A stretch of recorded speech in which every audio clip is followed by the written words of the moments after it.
మెతుకుల్ని ఒక కమ్మటి భోజనంగా మార్చే అవకాశాన్ని నాకు ఇవ్వాల్సిందిగా నేను కోరుతున్నాను. కారం మెతుకులు మనకొద్దు, కమ్మటి భోజనం కావాలి. కారం మెతుకులు మనకొద్దు, కారం మెతుకులు మనకొద్దు. మనందరినీ కోరేది ఒక్కేనమ్మా, ఐక్యత అనేది చాలా అవసరం. మీరు ఐక్యంగా ఉండి పోరాడితే ఏదైనా సాధించగలుగుతాము. మరొకసారి మీ అందరికీ విన్నపం చేస్తున్నాను, మీ మొదటి ప్రాధాన్యత ఓటు నాకు ఇచ్చి నన్ను బలపరిచినట్లయితే మీ అందరికీ ఆయుధంగా మారుతాను, మీ చేతుల్లో ఆయుధంగా మారుతానని మాటిస్తున్నాను.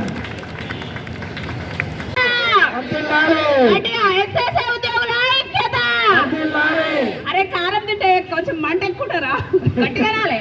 ఎస్ఎస్ఏ ఉద్యోగుల ఐక్యత చేయాలి చేయాలి చేయాలి చేయాలి చేయాలి చేయాలి. మీరిచ్చిన మాట కదా, మీరిచ్చిన మాట కదా, మీరిచ్చిన మాట కదా. ఎస్ఎస్ఏ ఉద్యోగుల ఐక్యత, ఎస్ఎస్ఏ ఉద్యోగుల ఐక్యత, ఎస్ఎస్ఏ ఉద్యోగులను వెంటనే, ఎస్ఎస్ఏ ఉద్యోగులను వెంటనే సీఎం గారు, సీఎం గారు, సీఎం గారు, సీఎం గారు, సీఎం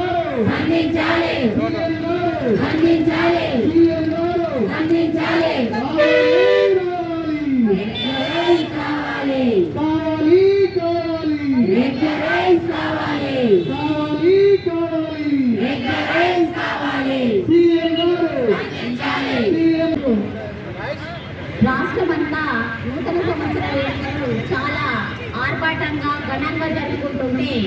మా ఎస్ఎస్ఏ ఉద్యోగులం, తెలంగాణ రాష్ట్రంలో ఉన్నటువంటి ఎస్ఎస్ఏ ఉద్యోగులం 19,350 కుటుంబాలు ఇలా గొడ్డు కారంతో వెట్టి చాకిరీ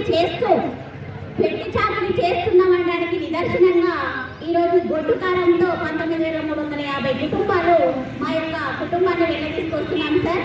మా చాకిరీకి తగ్గట్టుగా మా యొక్క బాధలు అనేటువంటివి ఈ రకంగా ఉన్నాయి సార్. గత 15-20 ఏళ్ల నుండి మేము విద్యా వ్యవస్థలో వెట్టి చాకిరీ చేస్తూ మా కుటుంబాలు ఇట్లాంటి గొడ్డు కారం తింటూ బతుకుతున్నా కూడా మా ప్రభుత్వాలు ఎలా మారుతున్నాయి కానీ మా సమగ్ర శిక్ష ఉద్యోగుల యొక్క బతుకులు మాత్రం మారటం లేదు.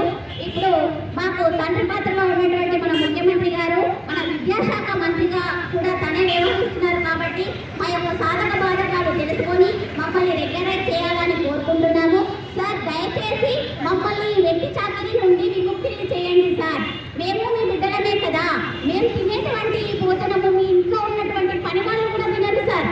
ఇట్లాంటి ఆహారం తీసుకుంటూ కూడా మేము మా యొక్క ఉద్యోగాలకి సమన్వయం చేస్తున్నాం సార్. మా యొక్క పనిని గుర్తించండి, మా పనికి తగినటువంటి వేతనాన్ని మాకు ఇవ్వండి, మమ్మల్ని రెగ్యులరైజ్ చేయండి, విద్యాశాఖలో విలీనం చేసి మమ్మల్ని విముక్తులు చేయండి సార్. మా యొక్క బానిస సంఖ్యలను తెంపేయండి, వెట్టి చాకిరీ నుండి మమ్మల్ని విముక్తి చేసి విద్యాశాఖలో విలీనం చేసి మమ్మల్ని రెగ్యులరైజ్ చేయాల్సిందిగా వేడుకుంటున్నాను సార్. రేవంత్ రెడ్డి సార్, మీరు ముఖ్యమంత్రిగానే కాకుండా మా విద్యాశాఖకు మంత్రిగా ఉన్నారు కాబట్టి మేము మీ బిడ్డలమే, మీ పిల్లల యొక్క కష్టాలను మీరు తొందరలో నెరవేరుస్తారని కోరుకుంటున్నాను సార్. థ్యాంక్ యూ, ధన్యవాదాలు.